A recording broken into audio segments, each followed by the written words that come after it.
Howdy everyone, so we're going to be doing a Siege overview of the recent balance patch.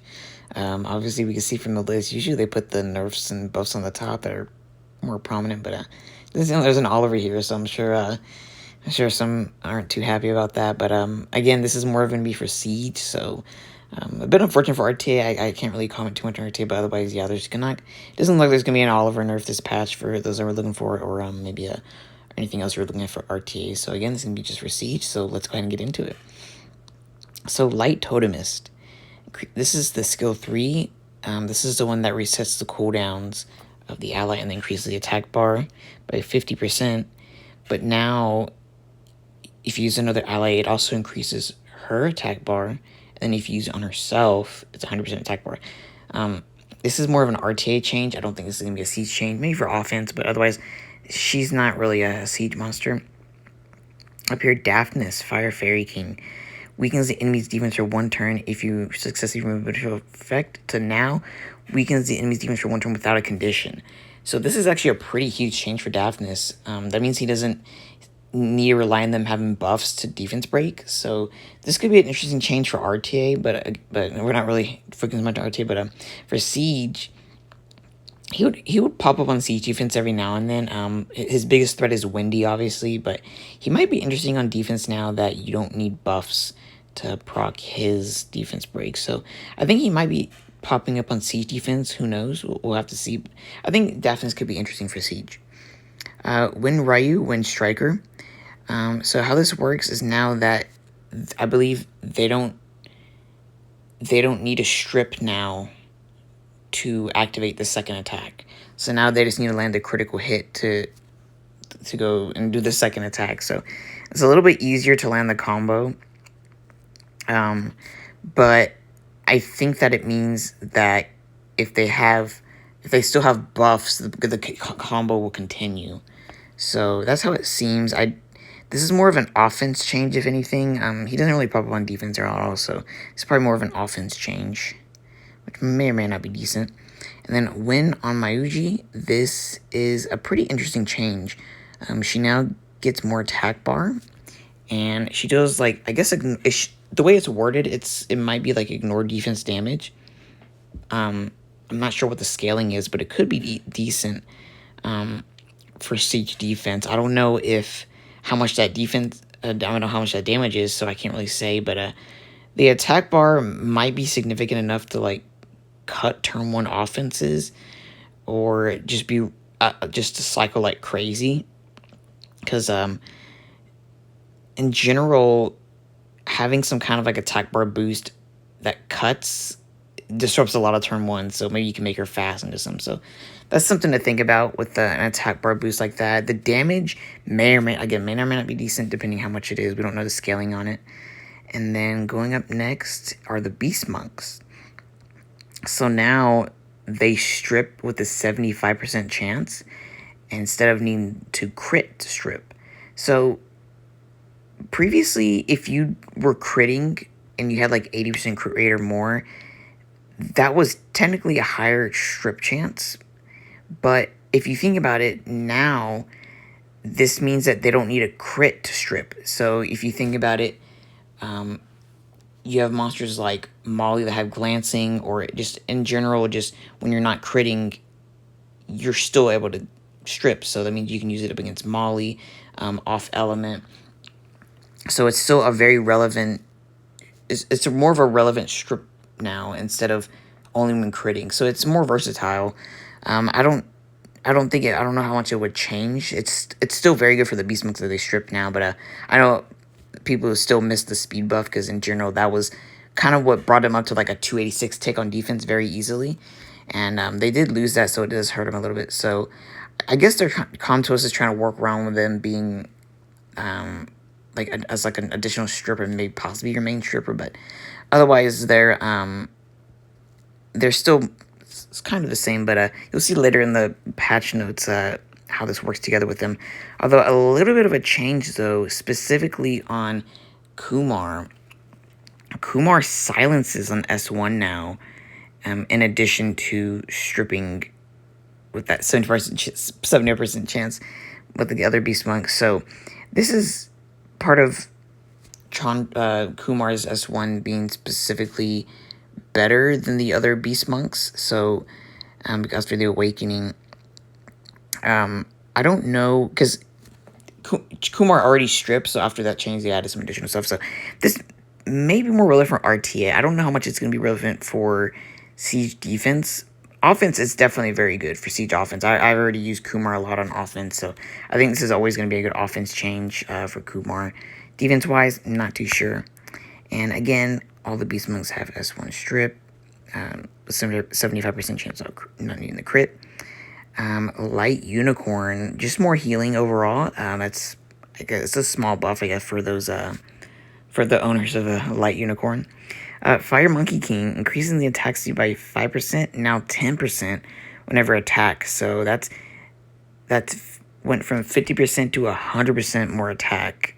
So that, again, this seems more like an RTA change. I know sometimes Fire Monkey King might pop up in offense every now and then, but otherwise this is more of an RTA change. I can't comment too much about it. Maybe it'll be insane for RTA. Not too sure. And then Dark Monkey King, Comdos is slowly buffing this up to 100% chance. I'm not sure why they're slowly doing it. I don't know what they're worried about. It's obviously, the skill is pretty strong with the base speed. That's understandable. But in general, it's just that it's not as consistent because it's a low activation rate. So I feel like they could do a 100% chance and it might be decent. Say, for example, currently right now you could use the Dark Monkey King on defense because the high base speed and then the skill 3 is a stun. That means you can like swift trap and outspeed certain offenses. Although that would mean that they still need to be off will, but otherwise, I think that's still a reason for that Dark Monkey King could be 100% because there's still ways to play around it. So maybe some point in the future we'll see 100% activation chance on that. Water, Wind, and Light Chimera, specifically Squall.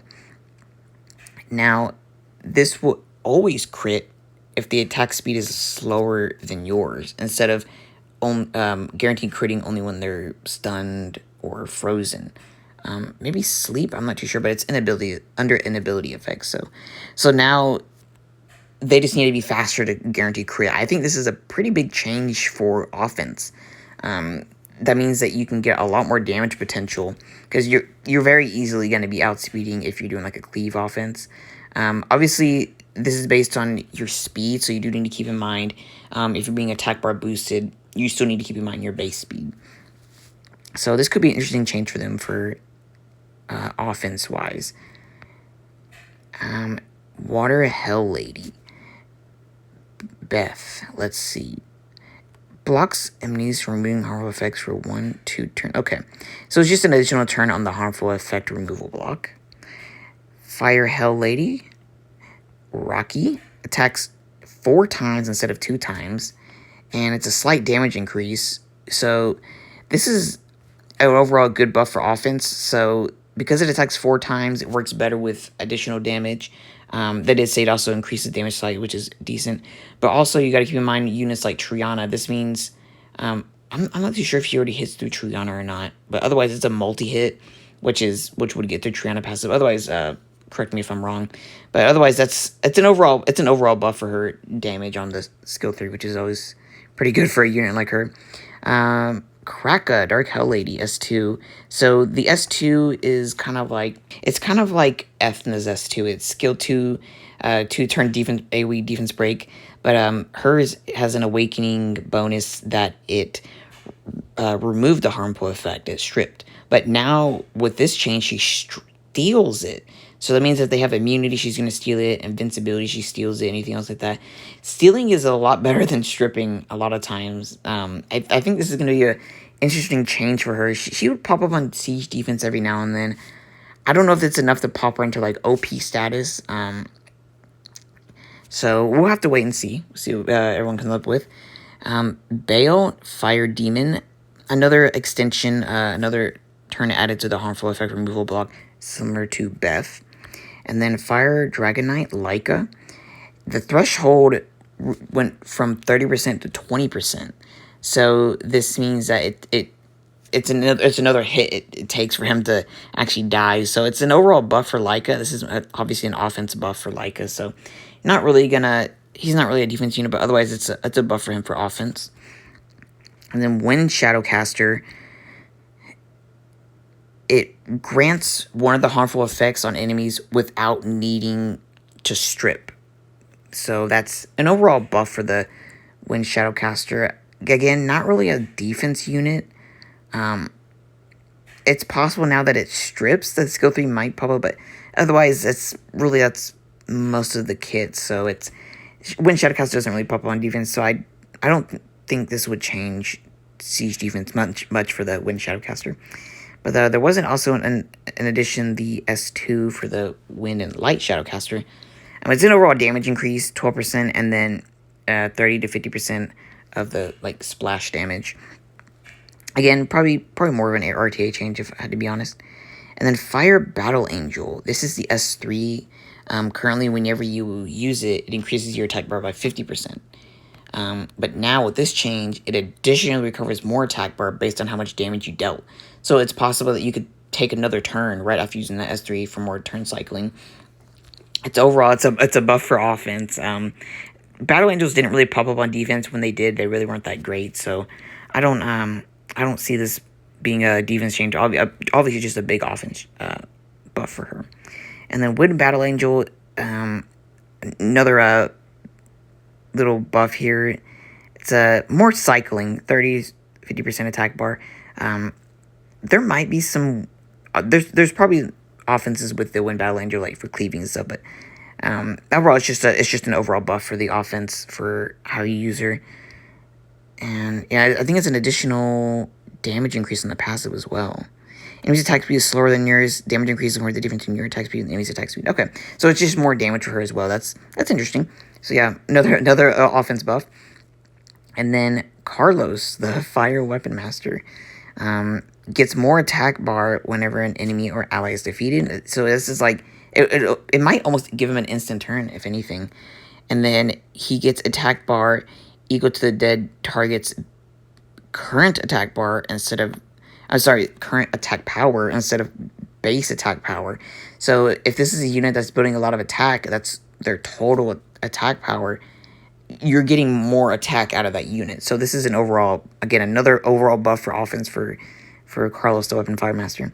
And this next change is very interesting. The Light Joker, Figaro, installs a bomb for 2 turns with a 25% chance when attacking. So it's kind of a funny buff, but it's also pretty interesting because the S2 in combination with the S3 that already strips, it's like an AoE strip, and then the S2 also has stun and other miscellaneous debuffs. So now you can AoE strip and then put up a bomb. So imagine you AoE strip, stun, and bomb. That's 2 turns of disruption, and then they take damage from the bomb. So it's RNG, but it's also really funny. He was already popping up on defense seasons ago, so we'll probably end up seeing him on defense again now with this bomb change. It's just RNG though, so it may not be that impactful, but otherwise it's a pretty funny buff. And then now the Robos here. Water Robo grants invincible on yourself for 1 turn after revival. Already wasn't that great. I don't think this is gonna be a big change overall to make the Water Robo usable. The Wind Robo was one of the more usable ones. The S3 decreases the enemy's attack bar by 15%.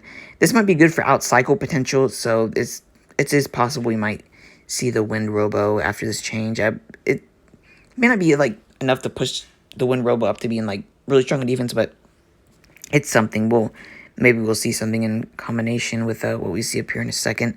But the Dark Robo removes 1 beneficial effect from an enemy with a 50% chance on the S3 now. So that's an additional strip. Always good for siege defense having strips. So, and being an LD monster, we might see this on defense now. So we'll have to wait and see. And I believe the S2 also strips as well. So this could be interesting. We just have to see what combinations people come up with. And then the Fire, Wind, and Dark Robo. The S2, this is one that strips. It absorbs more attack bar, which is pretty significant because attack bar absorption in general is a very strong type of debuff. It allows you to take more turns and just like you almost steal turns. So I think it doesn't seem like a lot, 10 to 15, but it's pretty huge. Attack bar absorb is really strong. So this could be what's enough to make them stronger on defense if it allows them to have more outcycle potential, kind of like Lume. And the reason that she's strong is that she denies turns with her attack bar absorption. So there's a good chance we could see them on defense now with this, including with these changes right here. The Wind Robo deals speed scaling damage down the S1 and absorbs the attack bar by 30% instead of decreasing. Again, further enabling that outcycle potential. And that's all three of the Wind Robo skills now absorb or reduce attack bar, which I think is pretty significant. I think there's a good chance we're going to see Wind Robo on defense now. How strong it is, I don't know. I think it's significant enough though that we might see some Wind Robo on defense, so should be interesting. Maybe I'll even build one myself. And then Dark Robo, also getting the S1 speed scaling, so maybe we'll see these. I think we'll probably see the Wind and Dark Robo on defense, possibly, if anything, out of all of them. And then Water Mermaid, a small HP recovery increase on the S3, an overall buff for offense. She would probably on defense every now and then to like counter bomb offenses, but otherwise she's not as good as her other counterparts on defense. Wind Mermaid, Cichlid, she now has elemental advantage when attacking with the S3, but unfortunately she only increases skill cooldown time by 1 turn. I don't know if this was actually a good change. It seems a little bit like a nerf in some situations. Maybe being attribute advantage, she can be good to counter certain offenses if you're in defense. But otherwise, I don't know. This is a very strange change. It almost feels more like an RTA change to me. But yeah, not too sure. She's been on defense before. Commune Vigorous Cichlid, for example. But otherwise, yeah, I think this is more of an RTA change, if anything. And then Beta, Dark Mermaid, another HP recovery amount, small buff there. And then Fire and Dark, their S2, now instead of 3 turns added to the cooldown on a revive, it's 2 turns, decent buff. And then they get more HP and attack bar. So this is overall a good buff for Beta. Platy is, her kit seems really good for defense, but she just does not do enough compared to the other mermaids. And with how the S3 works, it's just, and units like Wendy existing, she doesn't do too well. So this is more of a change for Beta. It's going to benefit her with the additional healing. Beta's already pretty decent if you're going to like contest turn 1, because her base speed and combination with the skill 3 have an anti-crit and immunity. It kind of punishes turn 1 offenses because they don't know if that's a swift Beta or not. So it's a small buff. Maybe significant. She'll probably see the same uses as she does now. She'll see tournament play because she can test turn 1. Commune Beta Suiki, for example. So overall good buff. It's always good when they buff defense units. So yeah, that's not too bad. Pretty good. And then coming up with the leads here is something we've been looking forward to, and that for a long time now are the Beast Monk leader skill changes. All of them previously had dungeon leads, which is very strange considering that their kits are just not made for dungeons. Oh yeah, and there's also an Arnold lead we'll get to here at the bottom. But yeah, Chandra now has a speed lead. So again, this also works in RTA as well. Keep that in mind, because this is a global lead. This isn't just for Siege. So Chandra increases the attack speed of ally monster by 20%. Another speed lead, always pretty decent. With Chandra's kit in general, Chandra is almost like an enabler for like outcycle potential with a lot of like little like disruptions here and there. The AoE slow, kind of like a Hyannis, for example, and then the attack bar increase for all allies. It's something that kind of helps outcycle teams. And then also getting the additional turn from the escort and then the S1 stunning. You do have to think about that Chandra in general right now is not great on defense. So you got to question, is this speed lead enough to make Chandra usable on defense? I'm not too sure. Maybe in combination with some of these other buffs, or maybe something I'm not sure. I can't think of it at the top of my head right now. Might make Chandra work, but otherwise it's going to need a lot of theory crafting because again, Chandra already not usable. do we think this lead is enough to make Chandra usable? Not too sure, but we'll have to wait and see. And then Kumar is getting an HP lead. Keep in mind, Kumar also got the S1 silence as well. So Kumar has a pretty decent kit, but I think Kumar is more of an offense beast monk. We might see Kumar pop up on defense with this change because, HP lead is always pretty good. But it's really hard to say.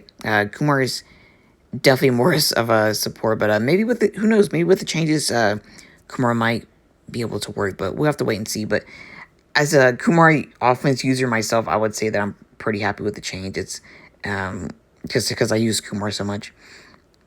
And then Ritesh is getting a defense lead. Ritesh was always kind of decent on defense, really. And this defense lead allows you to have some more team comp potential, possibly when you wanted to use Ritesh with other units that didn't have a lead. So could be interesting. Even for offense, it's pretty interesting considering because you got to keep in mind Ritesh also gives defense buff to your whole team. So defense lead works in ways there. And then Shazam has a crit rate lead, but the lead is very small, 24. I guess because it's global, but it still seems like a pretty low crit rate lead for a LD Nat 5. And then again with right here on the Rahul, a 24% accuracy lead. It seems very small. I heard people talking. I was thinking, I almost wonder if they're gonna increase these in a little bit. Maybe it's a typo. I don't. It just seems really low. So it's interesting, but yeah, maybe we'll see it increase at some point later. And then Arnold is getting an HP lead instead of an defense buff and dungeons. No, he gives defense lead. It's not in dungeon because I used Arnold's lead in offense. So maybe that's a typo there as well. Yeah, it's probably a typo because somebody was making these for the beast monks. Yeah. Okay, so it's like basically instead of having defense lead, it's having HP lead, which is technically more, it's a damage buff for Arnold on offense. I used Arnold on offense with Arnold, Ikaris, Lulu back during like the Carcano, Mali, Fuki meta. Haven't used that offense in a long time. It's just a damage buff for the Arnold teams now, so it's very small, but it's noticeable. So for any Arnold users, or maybe if I use Arnold at some point again, it's gonna be a decent change. And then an explanation of this Kung Fu Girl change.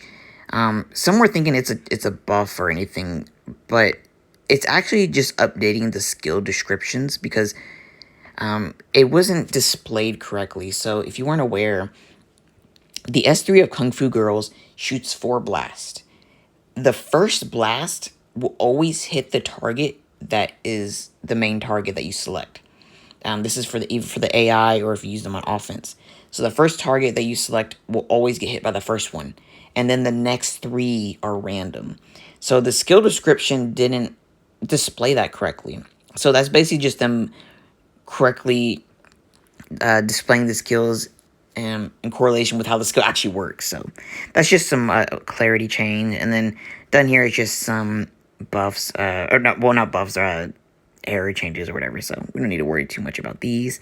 Let's see, let's skim through them.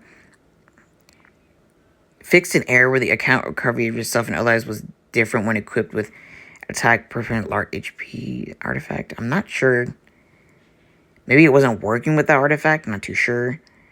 If fix the issue of that increasing effect only working on one monster when there are 2 monsters. Okay. Not too sure about that. Dark Espresso. Okay. Skills not working and dimensional whole dungeon. Oh, okay, interesting. Okay, well, yeah, not too many changes there for the errors. I guess it's just error things. So, yeah, other than that, that's pretty much it. It's not too huge of a patch. You do have to keep in mind that SWC is around the corner. It's coming up, and many have speculated that they didn't do a big of a change for RTA specifically because that SWC is coming around the corner. So that's why we're seeing more of like miscellaneous, like random buffs or siege oriented balance patch buffs and changes.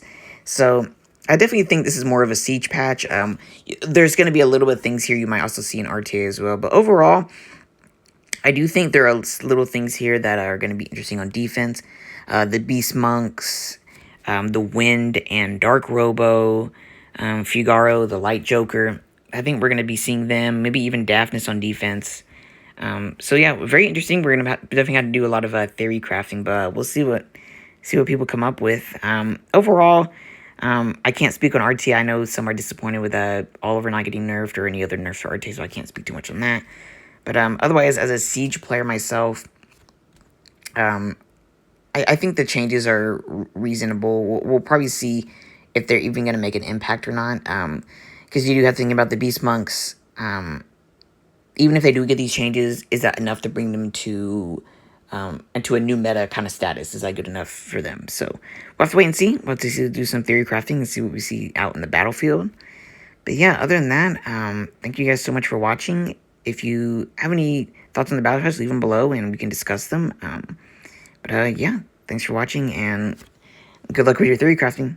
All right, bye.